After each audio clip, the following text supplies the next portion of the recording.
Hello guys, meron pala tayo dito guys, beef guys. Gagawin nating tapa guys. Yan, ating soy sauce guys. Garlic guys, yan. Isang buong bawang yan guys. Sinap ko lang. Guys, maglalagay tayo ng 5 pirasong kalamansi.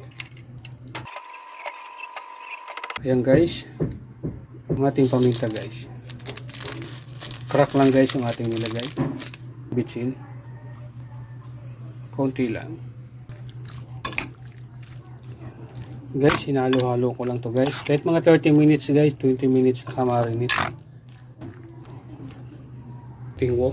Yung minarinate natin guys, i-prito natin.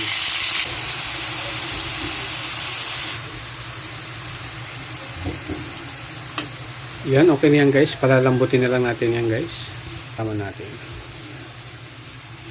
Din tayo guys ng laurel. Ayan. Yan guys, patuyo na siya guys.